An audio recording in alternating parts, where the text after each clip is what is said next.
Tous les dimanches, 1h-2h, Rothschild François Junior analyse, commente et vous aide à mieux comprendre les enjeux sociaux, politiques, économiques. Enjeux sur RFM 104.9 et sur rfmhaïti.com. Un rendez-vous hebdomadaire pour traiter des grands thèmes de l'actualité quotidienne. 1h-2h, tous les dimanches. Enjeux avec Rothschild. C'est votre meilleur rendez-vous.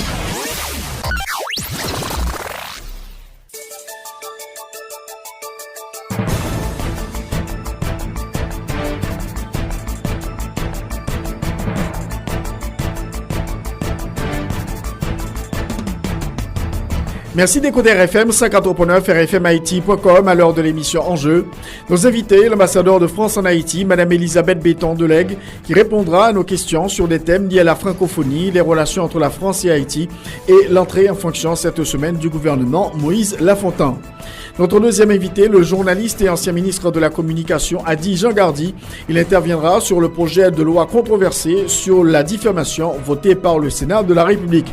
Notre troisième invité, Maître Saint-Pierre Beaubrun, numéro 1 du GAR, le groupe d'appui aux rapatriés et réfugiés, qui répondra à nos questions sur les milliers d'Haïtiens, en particulier les jeunes, qui émigrent vers le Chili. À noter que la présidente du Chili, Madame Michelle Bachelet, sera à Port-au-Prince demain et aura des entretiens avec le président de la République, Jovenel Moïse.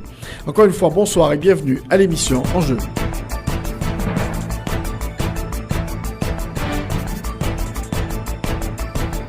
Alors, nous avons avec nous l'ambassadeur de France en Haïti, Madame Elisabeth Béton-Delegue. On va parler de plusieurs dossiers, parler un peu de la francophonie. Madame l'ambassadeur, bonsoir et bienvenue à l'émission Enjeux.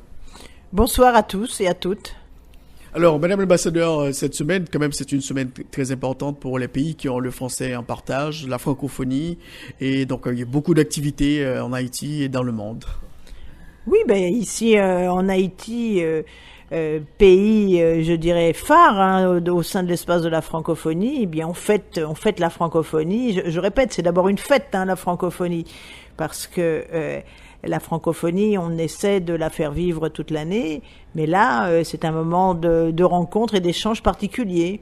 Alors, et je le répète, francophonie, c'est-à-dire je ne parle pas que de la France. Nous nous trouvons tous ensemble, les francophones, pour animer un certain nombre de manifestations. Alors il y a du théâtre, avec une tournée théâtrale de Cyrano de Bergerac, c'est-à-dire grande pièce du répertoire français, un répertoire universel maintenant, qui s'est produit d'abord ici à l'Institut français et à la Focale, et maintenant qui chemine dans les alliances françaises, parce que nous sommes très très attentifs à ce que la semaine de francophonie ne soit pas uniquement une opération à Port-au-Prince. Voilà à peu près, je dirais, les grands axes de la semaine de la francophonie, qui en fait est une quinzaine, parce que dès lors qu'on part cheminer en province, on étend un peu le temps, et ça a évidemment un écho dans l'ensemble du monde. La francophonie, c'est Radio France Internationale, c'est France 24, c'est TV5.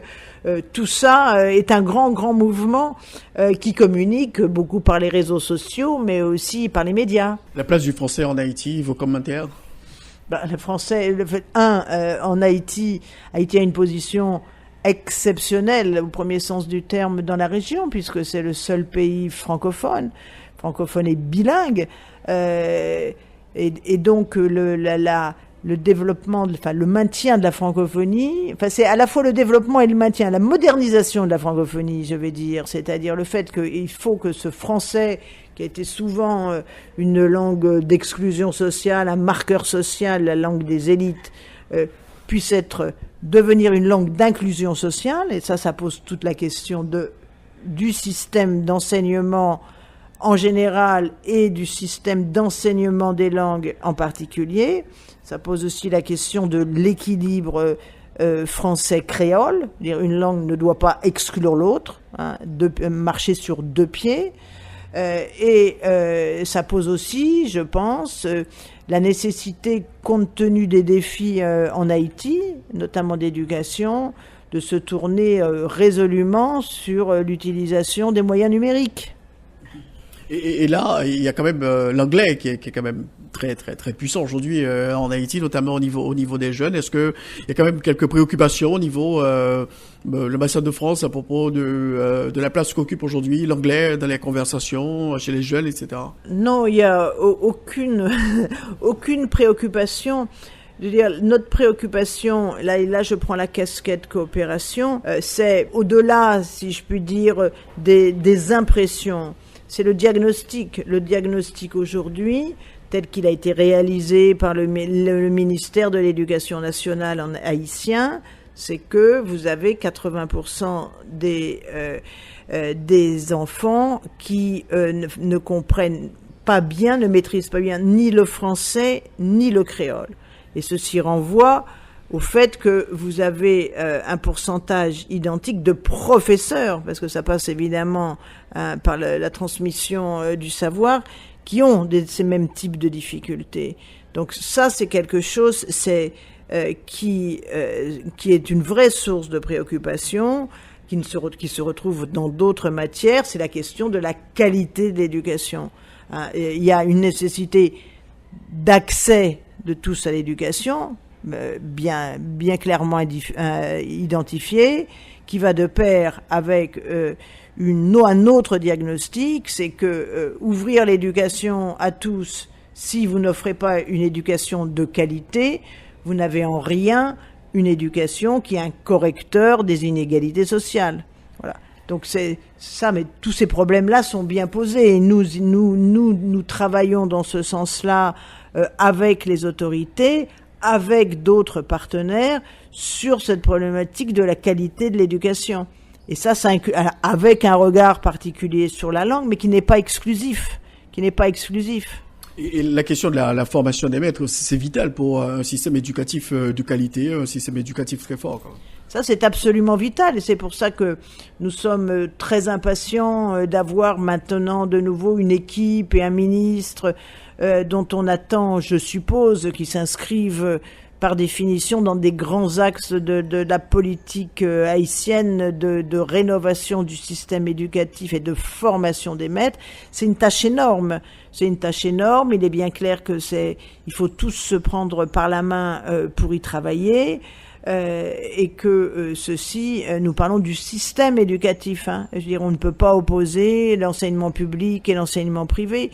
Je veux dire, il faut que tout ceci soit mieux normé, mieux contrôlé, et que les enseignants, dont tous ne sont pas, à vrai dire, ne sont pas enseignants par choix, par vocation, et non pas forcément les compétences, puissent être formés, en tout cas s'agissant de ceux qui sont des vrais professionnels de l'enseignement. Et là vous êtes sur des chiffres, sur des milliers de personnes, et donc moi je suis persuadée que les méthodes traditionnelles, je veux dire, ne sont pas efficientes, parce que ceci demande des mobilisations de fonds trop importantes. Donc c'est là où il faut recourir, je pense, à la formation avec des outils numériques, formation de formateurs, bien sûr. Mais la tâche est quand même très, très considérable. Il faut pas se leurrer. Mais ça, je pense que le diagnostic, il est parfaitement fait ici, par les autorités, et en liaison avec les partenaires. Vous savez, on a des tables sectorielles éducation, tout ceci, l'UNESCO pilote le groupe sectoriel. On essaie d'avancer groupé sur ces sujets. Alors, ambassadeur Elisabeth Béton-Duleg, en ce qui concerne la formation universitaire, est-ce qu'on peut dire qu'elle s'est renforcée ces dernières années en ce qui concerne la France et Haïti? Alors là, vous mettez le doigt, si je puis dire, sur un sujet douloureux, parce que s'il y a une attention sur le fondamental, s'il y a une attention aussi sur le scolaire, quand on arrive sur l'enseignement supérieur, je dirais, il y a peu de partenaires. Il y a d'abord un paysage qui est un paysage confus, puisqu'il n'y a pas une entité, il n'y a pas un ministère de l'enseignement supérieur ou un secrétaire d'État. Vous avez tout un paysage d'universités, publiques et privées. Ce n'est pas simple. Je dirais peut-être trop d'universités et pas assez, et une capacité d'accueil d'étudiants réduite, avec ce problème énorme. Qu'est-ce qu'on fait des bacheliers qui sortent, qui vont pas trouver de place dans l'université haïtienne? Donc ça, c'est là aussi un problème général. Mais il y a peu de partenaires qui appuient l'enseignement supérieur. À vrai dire, moi je vois la France et je vois l'agence universitaire de la francophonie. Et je pense que c'est pas un problème d'ailleurs propre en Haïti. Il y a souvent ce sentiment que l'enseignement supérieur c'est un luxe, ou je veux dire, ça vient une fois qu'on a réglé le problème de l'alphabétisme et qu'on a réglé le problème de l'enseignement fondamental. Mais il y a quand même une question fondamentale. Comment formez-vous vos enseignants? Il faut bien qu'ils sortent de l'université. Il faut bien qu'ils soient formés de façon convenable. Sinon, vous êtes toujours dans un cercle vicieux où vous aurez des enseignants de toute façon que l'université ne sera pas capable de fournir en nombre suffisant, mais qui n'auront pas les qualifications et donc qui continueront d'enseigner de façon non efficiente à des enfants et on ne sort pas, si je puis dire, de cette trappe-là. Donc il y a un lien évident entre enseignement supérieur et qualité de l'éducation. Et puis, il est bien évident que pour répondre aussi aux besoins d'un pays en développement, il faut avoir des gens qualifiés et il faut aussi, quand on dit enseignement supérieur, moi je dis aussi recherche. La recherche ici se limite à des petits pôles, à des niches, souvent d'excellence d'ailleurs, mais des niches. Et là aussi, il est important que ce pays forme des docteurs qui puissent ensuite être habilités à diriger des recherches pour faire naître une capacité de recherche, sinon vous êtes toujours tributaire du savoir des autres. Et c'est un frein au développement. Alors, Madame l'ambassadeur, côté politique, un nouveau gouvernement a été installé cette semaine par le président de la République, Jovenel Moïse, gouvernement dirigé par Jacques-Guy Lafontan. Donc c'est bon signe selon vous Oui, c'est bon signe parce que vous avez, après 2 années quand même de turbulence où la focale a été toujours sur les élections, ben ça y est, là, cette étape est terminée. Et il y a maintenant un gouvernement en place et dans un temps rapide, enfin en tout cas à l'aune des expériences précédentes. Et je crois que c'est quelque part un vrai sujet de satisfaction, ou tout du moins un sujet de soulagement de voir que nous avons maintenant un gouvernement en ordre de marche, avec un Premier ministre, un président installé, des maires installés, et donc l'architecture institutionnelle est là, c'est important, les urgences sont là aussi, et c'est vrai un peu que ces derniers mois, on est passé, on avait une évolution en dents de scie, si je puis dire. On était polarisé sur la question électorale, arrive cette catastrophe Matthew, on lâche tout, on est polarisé sur l'urgence, hop, on reprend le sujet électoral. Et je pense que c'est effectivement une urgence chassant l'autre et qu'il est vraiment temps de pouvoir dialoguer sur une stratégie, donc moyen terme, restons au moyen terme, les 5 ans d'un mandat, et puis une hiérarchisation des priorités, et à partir de là, la possibilité, je répète, de ne pas sauter d'une urgence à l'autre. Et je pense que c'est ça, au fond, ce qui est attendu de ce gouvernement, c'est une capacité à avoir des priorités qui peuvent se décliner de façon opérationnelle. Voilà. On ne peut pas tout faire. Il y a des difficultés économiques très importantes.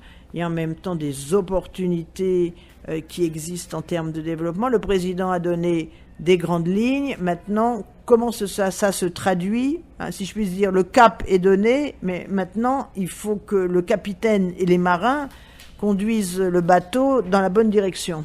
Voilà. En ce qui concerne la coopération avec l'équipe en place, je sais que c'est clair que le président de la République a fixé ses priorités dans le cadre de son discours, du discours d'investiture du nouveau gouvernement, et la question de l'agriculture, c'est la priorité pour Jovenel Moïse. C'est une des priorités, je crois, mais l'agriculture, c'est un domaine où la France est présente depuis très longtemps, notamment sur la formation, l'agronomie. Enfin, il y a un passé entre la France et Haïti sur l'agriculture. Aujourd'hui, on l'aborde, je vous l'ai dit, sous l'angle de la formation, parce que pour relancer l'agriculture, il faut à la fois des investissements, il faut de la terre d'abord, d'où le problème du foncier. Ce problème, je dirais, il est sur la table et on travaille, les travaux avancent. Enfin, c'est tout le travail que fait le SIAT, ça c'est une chose. Après, il y a des problèmes d'investissement. C'est aussi lié à la sécurisation foncière et au cadre général des affaires. Je crois que là aussi, il y a un certain nombre d'éléments sur lesquels on peut s'appuyer. Et puis, c'est aussi des compétences. Je vous donne un exemple qui m'a frappé. On a organisé vendredi un forum de l'orientation et des métiers où on avait réuni des lycéens avec des praticiens, des professionnels, et il y avait différentes tables des universitaires. Ce que j'ai remarqué, donc il y avait à peu près 700 jeunes qui sont passés. Vous aviez des tables qui étaient remplies, et la table des métiers de l'agriculture ne faisait pas recette. Ce qui prouve bien que entre une priorité affichée et l'attractivité des métiers offerts et la définition de ces métiers-là, vous voyez, il y a un espace. Donc ça, c'est un espace pour la formation professionnelle, parce que il y a quand même un peu le sentiment que les métiers de la terre sont dévalorisés. Là aussi, c'est pas propre en Haïti. Les gens pensent toujours qu'un métier intellectuel, c'est mieux. Or, vous avez besoin de techniciens. Donc, je pense que de techniciens et de niveau intermédiaire, d'une façon générale. Donc ça, je pense que c'est un focus qui est important, sachant que parallèlement, on travaille depuis un certain nombre d'années sur le renforcement d'un certain nombre de filières, cacao, café, vétiver, pour ne pas les citer, et que nous avons aussi un travail qui est plus avec les associations de producteurs et les associations de paysans. Donc l'agriculture, on y est, mais on attend que soient précisés justement les axes. Mais d'ores et déjà, ce que je peux vous dire, puisque on ne va pas régler le problème de l'agriculture en un an, il faut aussi que ce gouvernement précise ses orientations pour qu'ensuite on s'adapte et on adapte nos programmes de coopération à ces orientations. Donc, je répète, l'éducation, ça restera une ligne, parce que vous pouvez pas dire je fais de l'éducation pendant 3 ans, puis après je fais autre chose, parce qu'on est sur du long terme. Bon, l'agriculture, c'est un peu la même chose. Mais là, je comprends qu'il va y avoir des vrais changements, la volonté de faire de l'agro-business et des outils pour. Tout ça, on calibrera ensuite en fonction de l'expression des priorités concrètes haïtiennes, les pôles de développement selon les spécificités locales, etc. Tout ça, ce sont des concepts. Après, il faut qu'ils soient déclinés de façon opérationnelle pour pouvoir dire à des opérateurs français, à des entreprises françaises, il y a des opportunités, que ce soit en termes d'échange de savoir-faire, que ce soit en termes d'investissement, que ce soit en termes d'appui, de partenariat avec d'autres entreprises. Voilà, il faut que le paysage se dégage un peu.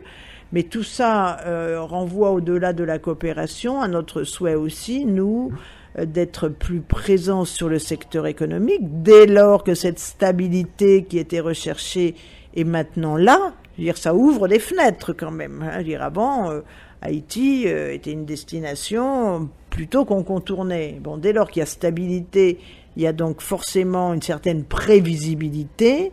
Il y a des institutions en place, donc à partir de là, Haïti reprend de l'intérêt pour le secteur privé de mon pays. C'est pour ça que nous allons organiser, et on est dans l'organisation de ces missions, un forum des affaires au mois de juin prochain. Et que nous sommes là justement en dialogue. Nous démarrons la mission et donc les discussions avec les différents interlocuteurs pour voir où il y a des niches, des créneaux pour des entreprises françaises des grandes entreprises françaises qui, globalement, quand même, savent, définissent leur stratégie en ayant en gros tous les outils en main d'analyse et savent si Haïti les intéresse ou pas, à tout ce monde plus large et moins outillé que sont les petites et moyennes entreprises ou les entreprises de taille intermédiaire. Et je pense notamment à celles des Antilles françaises. Donc ce forum va se tenir en Haïti ? Oui, Port-au-Prince, 22-26 juin. Donc vous invitez... Nous avons nos outils, nos propres outils de promotion et d'appui des entreprises françaises qui sont avec leurs responsables qui sont ici pour calibrer ce salon, qui sera en fait un appel aux entreprises de France métropolitaine et de l'outre-mer à venir ici pour pouvoir échanger sur les opportunités, c'est réactualiser leur vision d'Haïti ou leur donner une vision d'Haïti s'ils n'en ont pas, et avoir des opportunités d'affaires dans les champs les plus variés où, dirais-je, la valeur ajoutée française peut apporter aussi à Haïti. Alors, est-ce qu'on peut s'attendre à un renforcement de la coopération entre la France et Haïti après l'entrée en fonction de ce gouvernement ? Bien sûr, à partir des priorités qui seront définies par le président Jovenel Moïse. On a déjà parlé d'agriculture, etc. Je pense que ces 2 dernières années, nous avons mis en place les jalons et les instruments. C'est-à-dire les jalons avec une relation politique qui s'est resserrée, puisqu'en 2 ans, nous avons eu un chef de l'État et 2 ministres, dont le ministre des Affaires étrangères à la fin de l'année, et ça nonobstant le paysage politique qui était tourmenté. Donc il y a eu cette volonté de marquer la présence ici. Je n'ai pas vu beaucoup d'autres pays qui se soient inscrits, je veux dire, dans cette continuité. Il y a eu deuxième élément continuité, c'est de dire je veux que nous travaillons dans le domaine de l'éducation sur un plan à 5 ans. Ça, c'était, dirais-je, le rendez-vous entre François Hollande et Michel Martelly, les 2 présidents. Donc là, on est dans une continuité. Maintenant, nous sommes sur reprendre langue sur le secteur privé parce que les opportunités sont là. Et quand je dis la France, n'oubliez pas que la France, c'est pas uniquement la coopération bilatérale, c'est l'Europe. Il faut quand même que vous sachiez qu'ici, si on parle argent public, 2/3 de la coopération, de l'argent public français est mis dans le multilatéral. Le multilatéral, c'est l'Union européenne, bien sûr, c'est le Fonds mondial SIDA, pour donner 2 exemples. Donc il faut bien voir que les programmes strictement bilatéraux, essentiellement d'ailleurs aujourd'hui mis en œuvre par l'Agence française de développement, je dirais, ne donnent pas une photographie de l'ensemble de l'effort que fait la France vis-à-vis d'Haïti.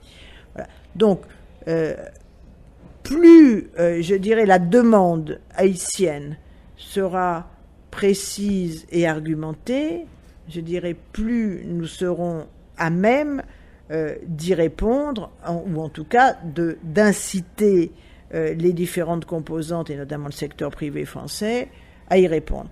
Je voudrais faire un dernier point aussi, puisque je vous ai parlé en gros de l'éducation, je vous ai parlé de l'économie avec le Forum des affaires, je voudrais vous parler aussi de la décentralisation. Nous travaillons depuis longtemps, là aussi, sur l'appui au renforcement des capacités locales, des administrations locales. Et nous avons notamment des programmes de formation avec le ministère de l'Intérieur et des collectivités territoriales et le Centre national de formation aux compétences territoriales, parce qu'en France, on a un centre qui forme les agents des collectivités territoriales, dirais-je, de l'assistant jusqu'au directeur général. Donc là, il y a un capital important, et ce centre, il est en plus très présent. Il a une déclinaison en Guadeloupe, donc tout ça fait sens et les gens se connaissent et travaillent ensemble.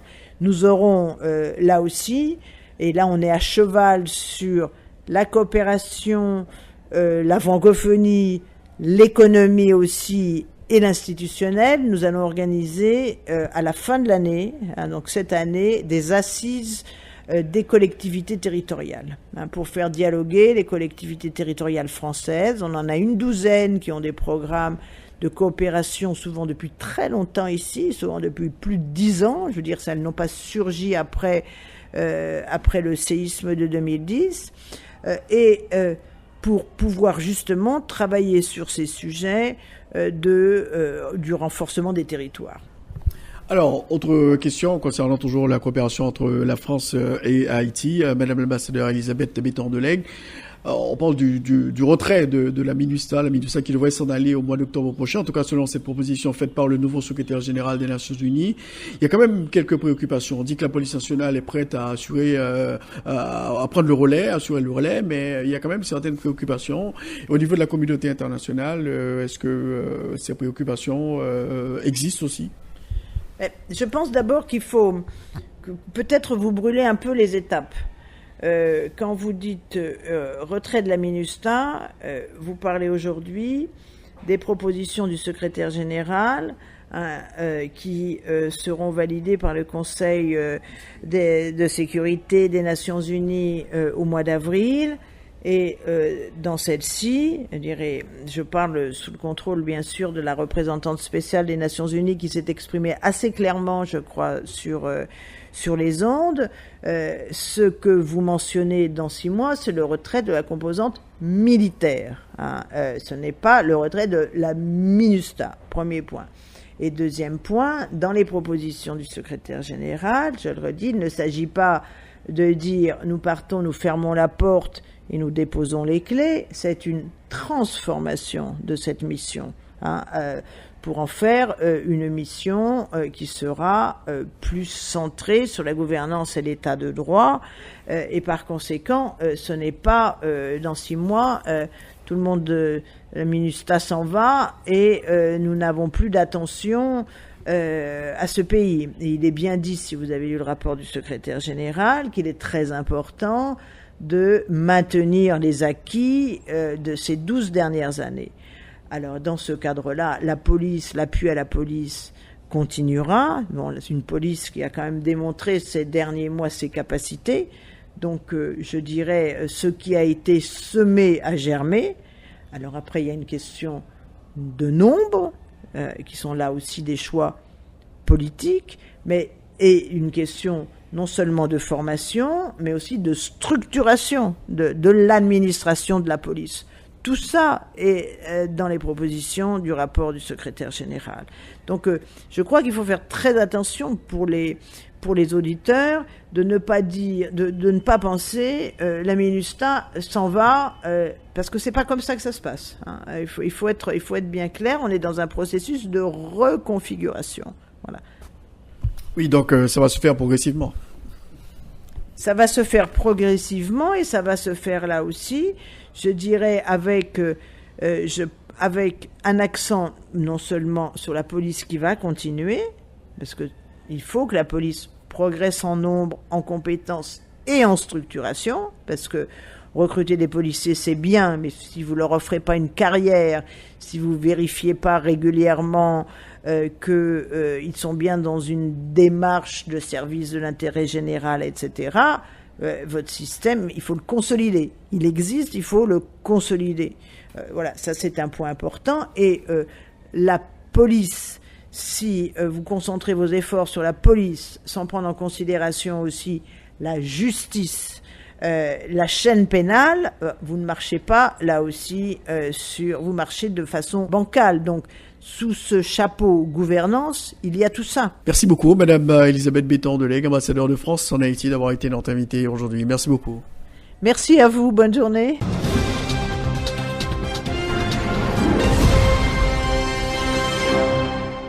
Vous suivez l'émission Enjeu sur RFM. L'un des invités à notre émission aujourd'hui, l'ancien ministre de la Communication, Adi Jean-Gardy. Donc, on va parler de la question de la loi sur la diffamation qui a été votée par le Sénat. Monsieur Adi Jean-Gardy, bonsoir et bienvenue à l'émission Enjeu. Bonsoir à tout le monde. Et c'est un plaisir pour moi encore d'être ici à cette radio, à RFM, afin, bien entendu, de débattre d'un point extrêmement sensible.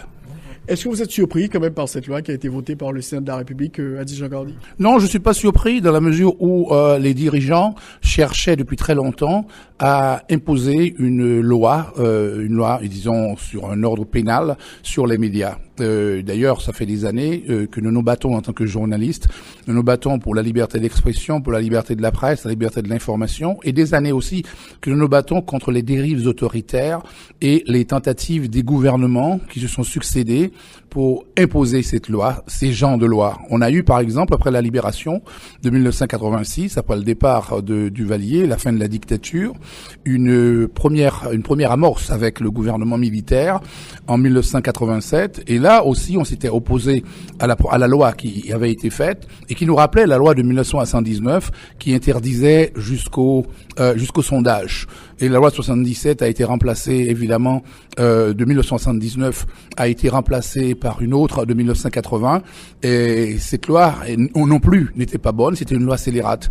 Et la loi de 1987 de Nancy demandait ou exigeait des éléments, par exemple, que les journalistes révèlent leurs sources et que les journalistes soient assujettis, évidemment, à un certain nombre de contraintes et aussi de pénalisations. Et je crois qu'aujourd'hui, ce qui s'est passé en 2017, c'est que nous sommes en train de faire marche arrière. Marche arrière par rapport à quoi? Car en 1987, lorsque la première loi avait été diffusée et promulguée, nous avons dû justement la combattre à travers, bien entendu, la Constitution. Et un groupe de journalistes, moi à l'époque j'étais secrétaire général de l'association des journalistes, et j'avais délégué, d'abord il faut signaler que j'étais aussi officiel, j'avais été directeur général du journal Haïti Libéré, et j'avais dû donner ma démission après cette loi parce que je m'y opposais catégoriquement, et on a envoyé à la constituante un groupe de journalistes qui a écarté cette loi de 87. Alors la loi de 87 ressemble un peu à la loi sur la diffamation qu'on vient de promulguer.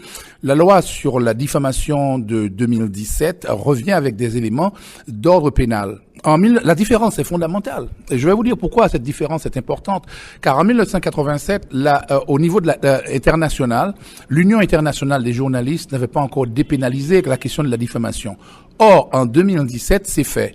Ça veut dire que la Convention internationale de l'UNESCO, qui fait partie, bien entendu, c'est une instance des Nations Unies, a dépénalisé la diffamation. Strictement la diffamation. Nous ne parlons même plus de liberté d'information, liberté de la presse, mais nous parlons, bien entendu, de la diffamation elle-même. Et il y a 6 mois à peine, j'ai participé à la rencontre de Tananarivo, à Madagascar, avec l'Union internationale des journalistes, et nous nous sommes entendus, évidemment, à travers le monde pour condamner les tentatives des gouvernements d'imposer évidemment des lois sur la diffamation qui nous pénalisent. La dépénalisation de la diffamation ne permet plus, par exemple, de mettre un journaliste en prison ni pour 1 mois ni pour 3 ans. Or, la loi du Sénat, la loi qui vient d'être adoptée à l'unanimité par le Sénat, est à mon avis une loi qui ne prend pas en compte cette disposition internationale de l'UNESCO. Nous ne parlons pas d'une disposition corporative, ça veut dire de l'Union des journalistes et de l'association ou encore des syndicats de journalistes. Nous parlons d'une loi internationale qui dépénalise, bien entendu, la diffamation. Il y a évidemment des sanctions à prendre contre ceux qui se permettent de raconter n'importe quoi. Il y a d'autres sanctions. Mais la dépénalisation, nous sommes en train, bien entendu, en Haïti, de faire le contraire. Et c'est peut-être l'ignorance, c'est peut-être aussi le manque de concertation. Quels sont les points qui dérangent dans cette loi votée par le Sénat de la République, Adi Jean-Gardy? Presque tous les points, et je dirais au moins 5. Je résumerai par 5 points. Le premier élément, c'est la pénalisation de la diffamation. Ceci est contraire aux conventions internationales. La convention récente de l'UNESCO, comme je dis, a été adoptée. L'UNESCO a dépénalisé la diffamation. On ne fait plus cela. Deuxième élément, c'est la question du blocage à l'accès à l'information. Parce que si vous me permettez pas d'avoir de l'information, donc il y a des rumeurs dans les rues. Et les rumeurs, tu peux pas les bloquer, surtout les rumeurs qui circulent sur Internet, dans les médias sociaux. Et donc c'est une loi qui enfonce une porte ouverte. Et l'accès à l'information est extrêmement important pour empêcher, bien entendu, les on-dit. Et les on-dit viennent souvent de la liberté d'expression et pas de la liberté d'information. l'information. L'expression, c'est la rue, c'est les gens qui racontent. C'est-à-dire les gens qui disent, écoutez, il y a, paraît-il, des problèmes de détritus ou encore de matière fécale qui ont été jetées à la rivière. Le journaliste est obligé de donner l'information tout de suite. Alors, imaginez que la MINUSTAH déclare, écoutez, c'est de la diffamation et envoie les journalistes en prison. Et après qu'on découvre, bien entendu, que c'était réel et que ça débouche sur des problèmes de choléra. Je crois que le rôle du journaliste, la mission du journaliste est d'alerter l'opinion publique, est d'alerter, bien entendu, le pays et de pouvoir informer la nation sur ce qui se passe. Je crois que il est extrêmement important aussi de souligner un troisième problème. C'est le problème de l'investigation. Comment un journaliste peut-il mener son investigation si dès le départ, ce qu'il va investiguer, bien entendu, n'est pas forcément connu. Il investigue sur la corruption. Là, nous sommes en train de mener un état de droit, de mener une lutte pour l'état de droit et contre la corruption, contre le trafic de la drogue, le blanchiment des avoirs, le blanchiment des capitaux. Alors, le journaliste est obligé, bien entendu, d'investiguer. Et dans le cadre de son investigation, d'écouter tout le monde. Alors, quand il révèle l'information, quand il donne des informations maintenant, on va dire, c'est de la diffamation parce qu'il n'a pas attendu, bien entendu, la justice. C'est le quatrième problème. Le quatrième problème, on nous demande maintenant d'attendre un jugement au niveau de la justice avant de nous prononcer sur l'information. Comment allons-nous faire, bien entendu, pour permettre à ce que l'état de droit s'installe dans ce pays et que la démocratie s'instaure? Et tu vois, c'est un vieux débat. C'est un débat qui date de très longtemps. Nous ne sommes pas en train de refaire l'histoire. C'est-à-dire, la question de la liberté de l'information, depuis 1789, c'est acquis. On ne peut pas maintenant revenir sur une espèce de monarchie ou une dictature anti-liberté d'expression et contre la liberté d'information. Le cinquième problème, à mon avis, c'est le problème le plus grave, c'est la question de l'emprisonnement. L'emprisonnement, donc, est d'ordre pénal. Alors, la tendance aujourd'hui, c'est de dépénaliser. Il y a eu, par exemple, en Europe, surtout en France, la loi de 1881. Il y a aussi des lois qui pénalisaient. Et il y a aussi les fameuses lois de 1977, 1979 et 1987 d'Haïti, qui aussi se référaient au code pénal. Le code pénal est très ancien. N'oublie pas que le code pénal a été fait déjà de l'époque de Jean-Pierre Boyer, 1818-1843. Il faut qu'il soit revisité. Absolument. Et je crois que ce code pénal, bien entendu, on l'a regardé récemment sous le ministère de la Justice en 2016 a fait un petit travail dessus, etc. Mais on avait gardé et maintenu, bien entendu, on a maintenu les prévisions légales sur la pénalisation de l'information. Vu, bien entendu, la ratification par les nations civilisées de la Convention de l'UNESCO dépénalisant la diffamation, il faut maintenant aussi se mettre à jour. Et comment allons-nous nous mettre à jour? Ça veut dire que nous ne sommes plus en 2017 dans la pénalisation, ce sont des affaires civiles. Donc ce sont des fautes civiles, ce ne sont pas des fautes pénales, ce sont des fautes civiles. Et je crois que c'est très important que nous autres journalistes, puisque nous avons aussi des notions de droit, puisque nous connaissons le droit de la presse, nous connaissons notre droit, il est extrêmement important de travailler sur les questions, bien entendu, de diffamation en tant que faute civile. Et à partir des fautes civiles, voir comment les régler de manière civile et sur la base du code civil, et non pas sur la base pénale. Parce que le pénal, justement, vous êtes en train d'interviewer quelqu'un et la personne fournit une information qui n'est peut-être pas encore vérifiée. Nous allons vérifier l'information, mais nous ne voulons pas non plus que cette personne soit arrêtée en sortant de la radio. Cette personne peut être arrêtée, cette personne peut être condamnée à 3 ans de prison pour avoir révélé une information. Et qui va nous révéler les informations? Ce sont les gens, bien entendu, qui sont dans les institutions, ce sont les gens qui aident la société à fonctionner démocratiquement. Je crois que nous sommes là dans un véritable débat à la fois d'éthique et technique. Le débat d'éthique et formel, c'est la dépénalisation de la diffamation. Et le débat technique, maintenant, c'est sur les fautes pénales ou les fautes civiles. Et à partir de là, nous allons pouvoir les départager. Et nous allons permettre, bien entendu, à la presse de devenir beaucoup plus forte et à la presse aussi d'aider à ce que l'information qui nous concerne, l'information qui concerne le peuple, qui concerne la nation, soit diffusée. Sinon, nous allons rentrer dans avec cette dérive judiciaire, cette dérive sénatoriale, nous allons entrer carrément dans ce que je dirais une nouvelle dictature. Et la dictature commence bien entendu par museler la presse, par museler l'opinion et par museler l'expression publique. Donc pour vous, c'est une menace pour la liberté d'expression, la liberté de la presse aujourd'hui en Haïti, cette loi votée par le Sénat? C'est plus qu'une menace, puisque maintenant la loi a été votée. Ça veut dire que le Sénat aurait dû s'asseoir avec des associations, les groupes de journalistes. C'est en concertation. C'est-à-dire que tu ne peux pas maintenant décider. Il y a des choses tellement sensibles. Ça veut dire maintenant on s'achemine vers les conventions collectives. Et les conventions collectives se font à partir de ce que j'appelle la parité. La parité, ça veut dire, bon, je mets entre guillemets ce mot pour pouvoir l'expliquer davantage. Ce sont les commissions des pairs qui décident.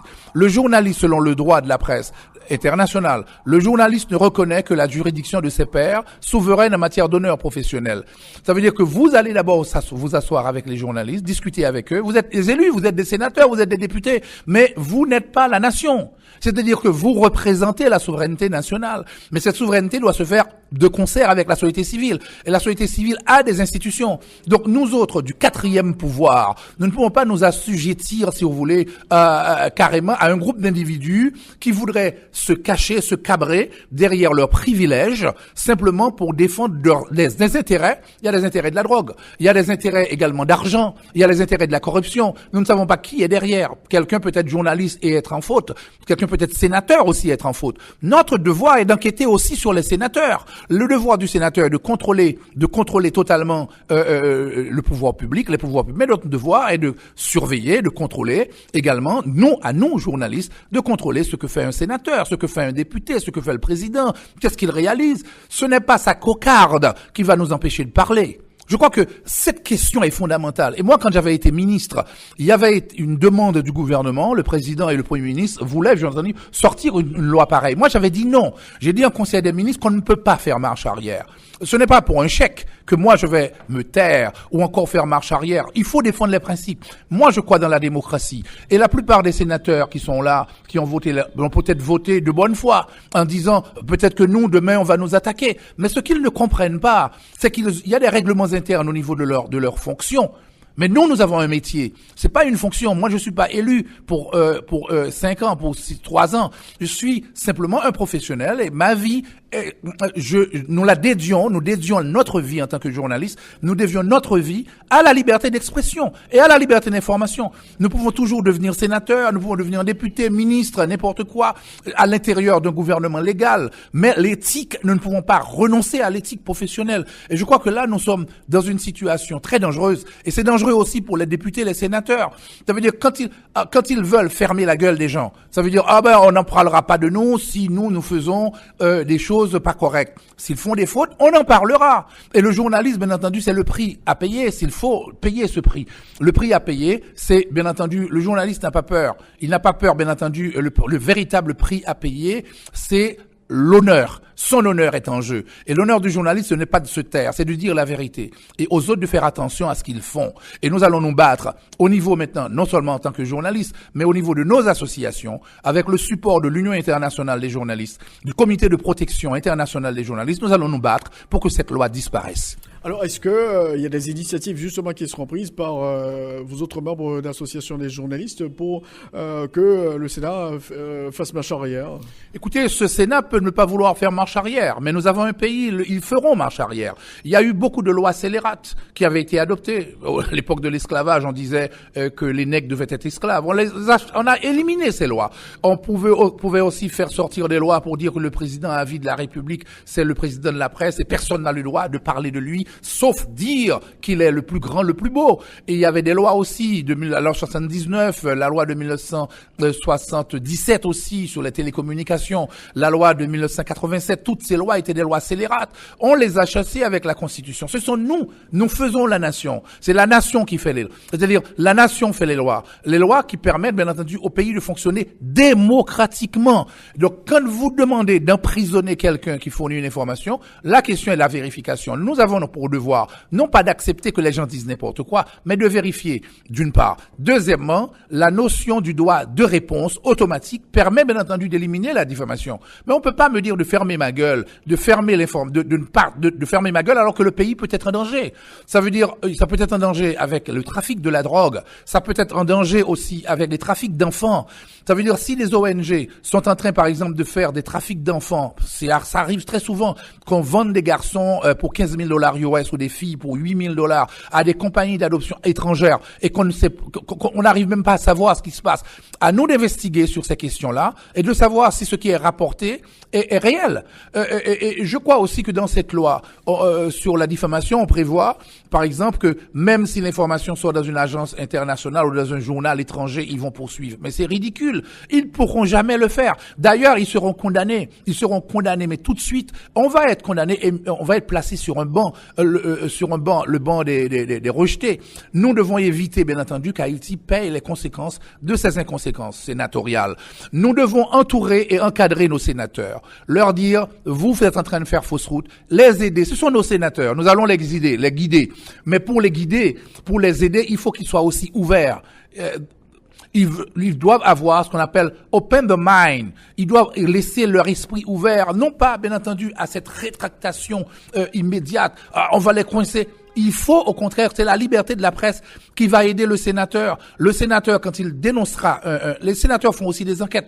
Quand un sénateur dénoncera, par exemple, il y a eu une enquête du sénateur de l'Artibonite, Yuri Latortue, le président actuel de l'Assemblée nationale. Il a fait une enquête, par exemple, sur Petrocaribe. Sans la presse, l'information n'aurait pas été diffusée. Imaginez que les gens qu'il met en épingle, les gens qu'il a épinglés, maintenant se mettent à accuser les journalistes. Lui, il a l'immunité. Mais nous autres, on va demander qu'on mette les journalistes en prison. Je crois que c'est dangereux même pour eux.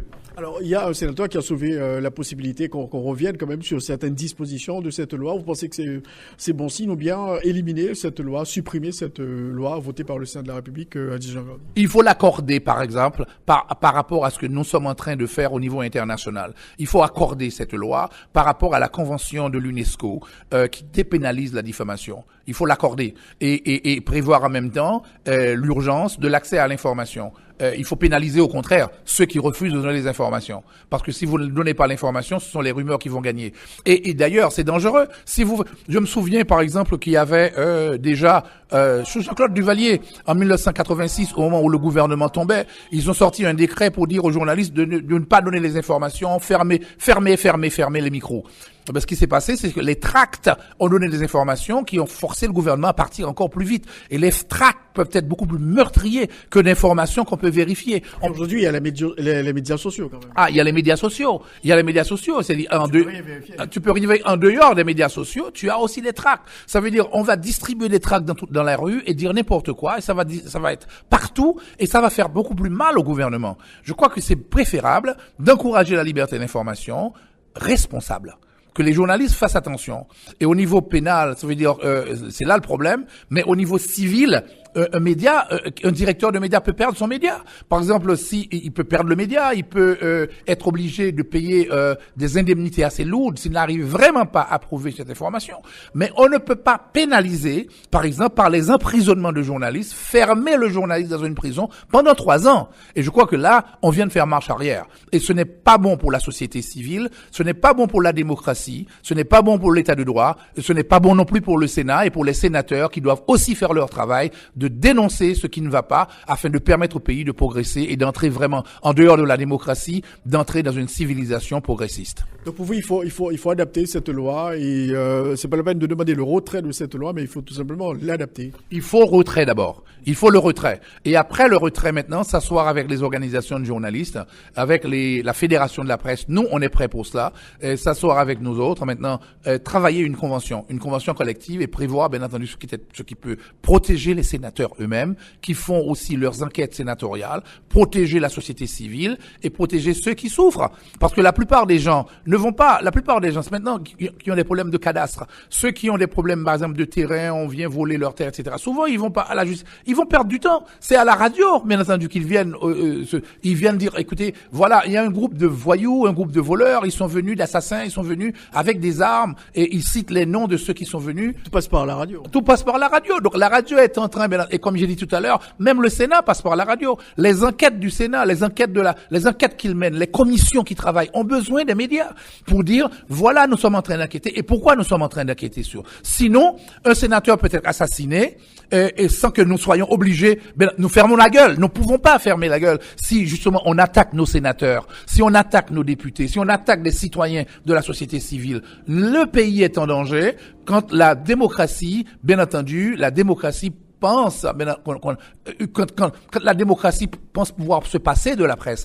Il n'y a pas de démocratie sans la presse. Il n'y a pas de démocratie sans la liberté d'information, sans la liberté d'expression. Il ne faut pas tout confondre à la diffamation. La diffamation, c'est une faute civile, ce n'est pas une faute pénale. Alors pour terminer, Adi Jangardi, quel conseil vous pourriez quand même prodiguer aux jeunes journalistes en ce qui concerne leur responsabilité comme journaliste à communiquer les informations, à vérifier les informations? C'est faire d'abord attention aux rumeurs. On ne peut pas diffuser des rumeurs à la radio. On ne peut pas diffuser des informations, si vous voulez, de n'importe quelle manière. C'est-à-dire, il faut vérifier l'information et quand maintenant il y a une accusation, il faut appeler l'autre personne. Ça veut dire pour avoir la balance. Il faut appeler l'autre personne qui est accusée ou mise en cause et on ne peut pas diffuser cette information tant que l'autre personne accusée n'a pas encore réagi. Donc, c'est-à-dire, c'est obligatoire et on ne peut pas utiliser non plus les médias comme une base dictatoriale pour faire du mal à la société. Absolument, je suis contre cela. Je crois que les journalistes doivent faire attention parce qu'il y a quand même un droit de la presse et nous autres, de notre côté, avec une commission des pairs, on peut prendre des sanctions contre les journalistes qui le font. D'abord à l'intérieur de nos médias, à l'intérieur de nos institutions de presse et à l'intérieur également de nos associations et fédérations. C'est extrêmement important, la responsabilité des journalistes. Et en même temps, c'est la responsabilité des dirigeants, c'est de ne pas, bien entendu, imposer le bâillonnage sur la presse, c'est exiger, de concert avec les journalistes, exiger cette forme de responsabilisation de manière réciproque. Merci beaucoup, Adi Jangardi, ancien ministre de la Communication, d'avoir été l'un des invités à notre émission aujourd'hui pour parler de cette loi qui fait l'actualité, cette loi sur la diffamation votée par les sénateurs. C'était pour moi un véritable plaisir. C'est déjà un effort pour pouvoir faire éliminer cette loi scélérate.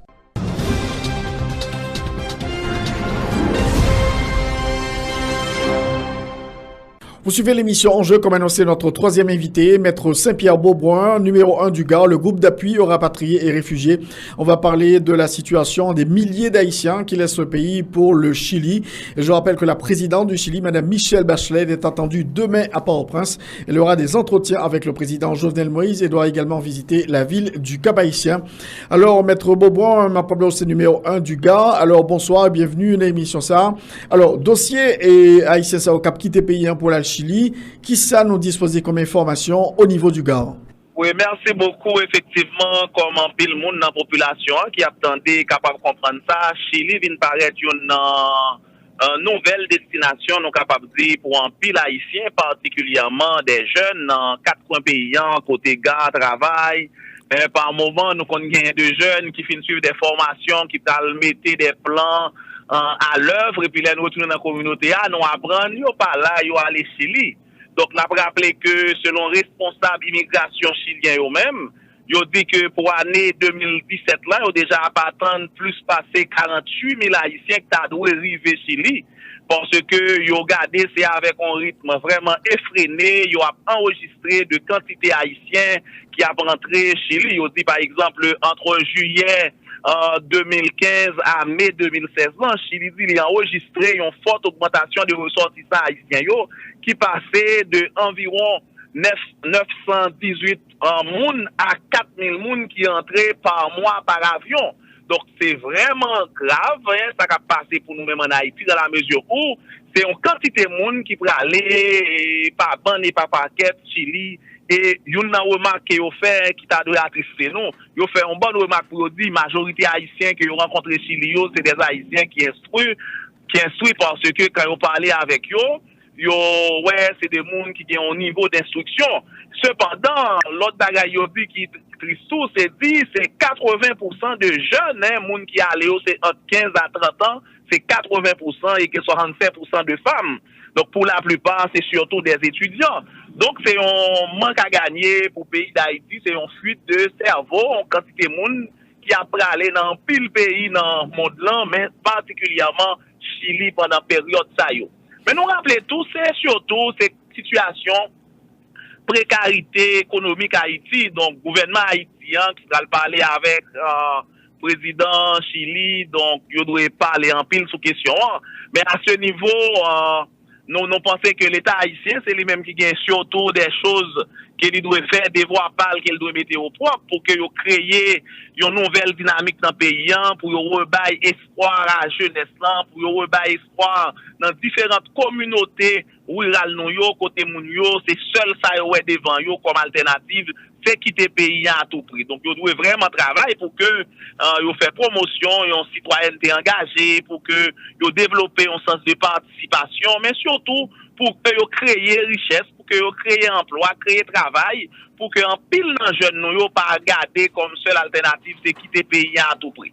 Faut dire à la vérité, jusqu'à présent, d'après ça dit sous fonctionnement haïtien yo Chili yo pas vraiment maltraité yo contrairement en pile l'autre côté à la vérité et que yo plus ou moins il y a une situation puisque Chili c'est un pays plus ou moins relativement stable dans l'Amérique latine donc ça vient fait de lui-même un pôle de destination qui est attrayant pour un paquet de jeunes qui quittent le pays constamment mais on imagine si je dis à recevoir par 4 000 chaque mois moun qui a atterri eh ben nous devons comprendre comment en pile jeunes nous en pile monde qui fin pour la plupart professeurs l'école qui passent dans l'université qui étudient et puis ou pas gain l'autre alternative c'est seulement débarquer Chili donc nous pensons c'est une hémorragie que l'État haïtien doit travailler pour que les camper mais pendant le travail pour le camper dans tout c'est pendant que il doit mettre en œuvre de programmes qui permettent que moun ça rejoigne quelque chose à faire parce qu'en général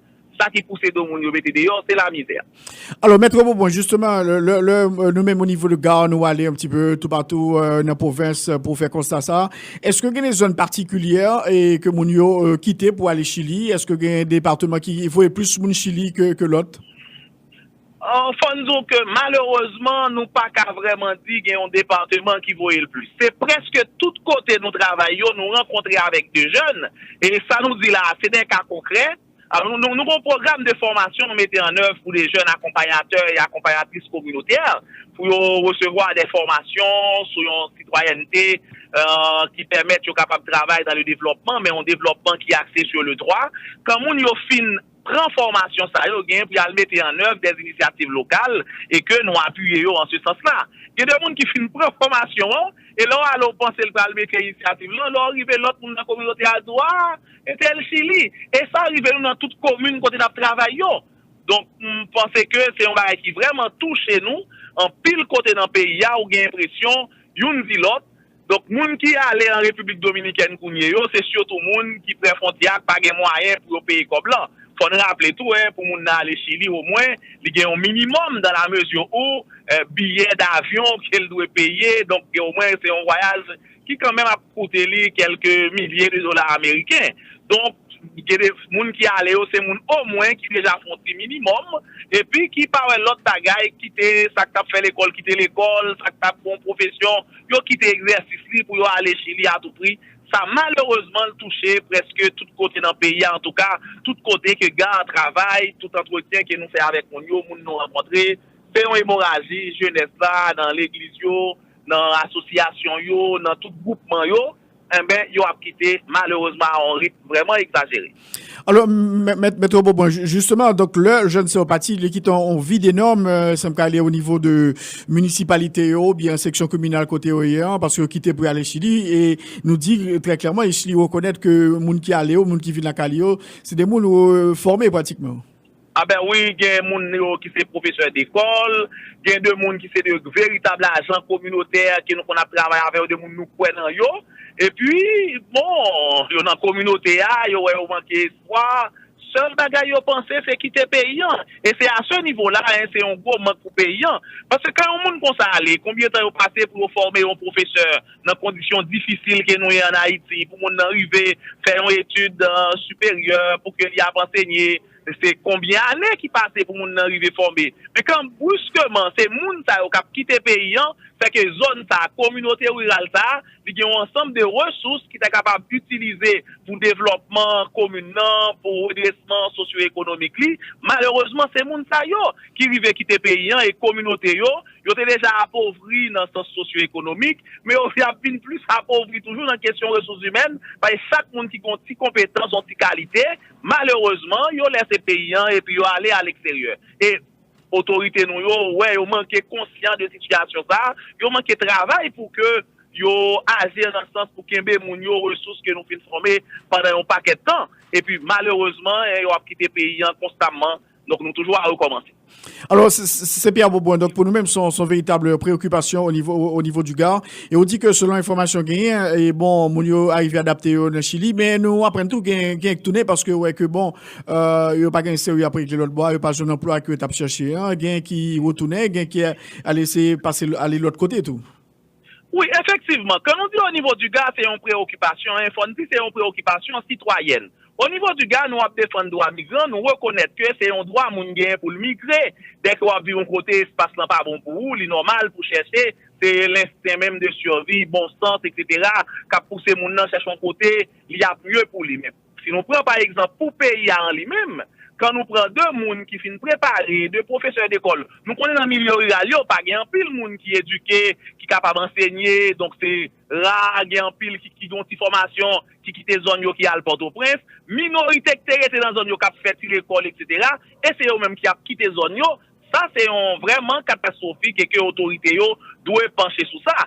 Mais c'est vrai, comme on dit, privé au Chili. Pas oublier quand on était en Haïti, il était un certain statut, il était enseignant, professeur d'école. Mais quand il arrive de l'autre côté, ça, c'est pas poste professeur d'école, il va jouer encore. C'est qu'il doit dans la construction, c'est qu'il doit dans le jardin, etc. Donc là, il y a une situation débalancée par rapport à ça que le t'a fait en Haïti, à ça que le Vinpral fait côté le terrain. Il y a un pile dans le monde qui va le décourager, qui retourne. Même gens ça arrivé parfois, même dans quelques autres grands pays. Moun n'a quitté Haïti, il te gagne un nom, il te gagne un statut, une activité le t'a mené. Et quand il arrive dans notre pays, malheureusement, il n'est pas capable de continuer dans le même niveau.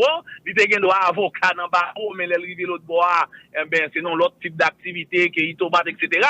Donc là, ça, il réfléchit, il pense retourner. Ça n'est pas arrivé. Mais il y a tout. Malgré l'arrivée, moi je viens des témoignages de monde qui dit, c'est vrai qu'on a fait l'école en Haïti, mais on n'a pas réalisé rien. Alors que dans ça, on parle de droit. Malgré le travail dans l'autre secteur, nos activités qui moins considérées dans la société, que ça on a fait en Haïti, mais avec ça, ils arrivé à occuper la famille au mieux. Il y a des gens qui ont prendre l'autre reste famille, etc. Et qui ont faire construction à Port-au-Prince. Donc, il y a une certaine amélioration économique en tout cas, qui fait que il y a des gens qui allaient, qui étaient, et au fur et à mesure, c'est pas pas pour moun rester, pour moun retourner en plus, c'est pour moun quitter payant, au point que l'autorité chilienne déjà prévoit que il y a plus passé 48 000 Haïtiens qui vont recevoir pendant l'année 2017. Donc pour nous-mêmes au niveau du Gard, il est absolument nécessaire, vital, parce que vraiment il y a des décisions qui prennent au niveau de l'État pour capable permettre que jeunes ça restent dans le pays, mais il faut créer quand même des conditions pour eux. Ah ben oui. Faut créer des conditions parce que, comme nous dit, moun yo appelé pour vivre quand même, il y a des familles sous compte yo te fait des études, malheureusement, le pays n'a pas offert grandes choses. Donc c'est au moment pour nous lancer un appel à nos autorités politiques.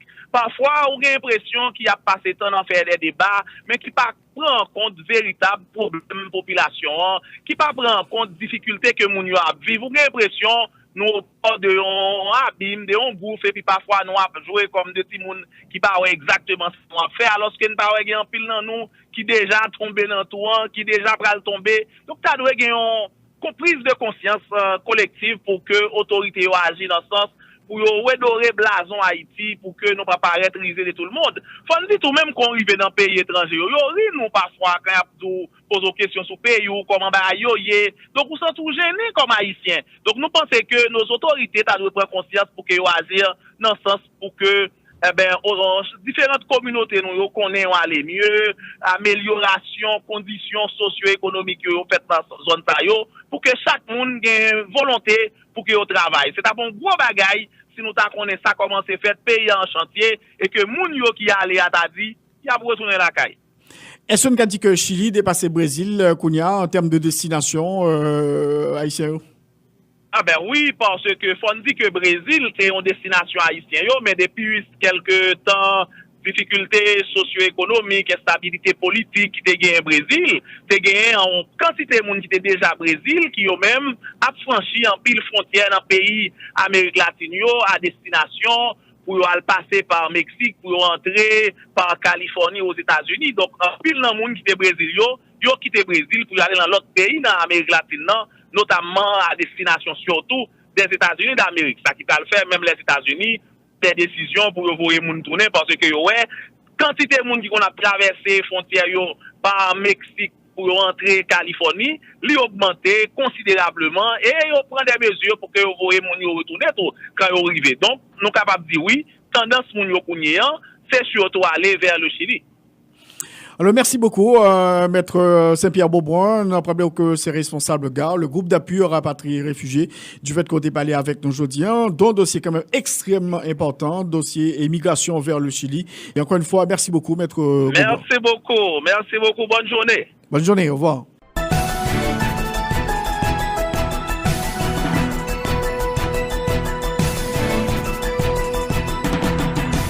Ici s'achève l'émission Enjeu. Merci de l'avoir suivi. Nous avons eu 3 invités aujourd'hui.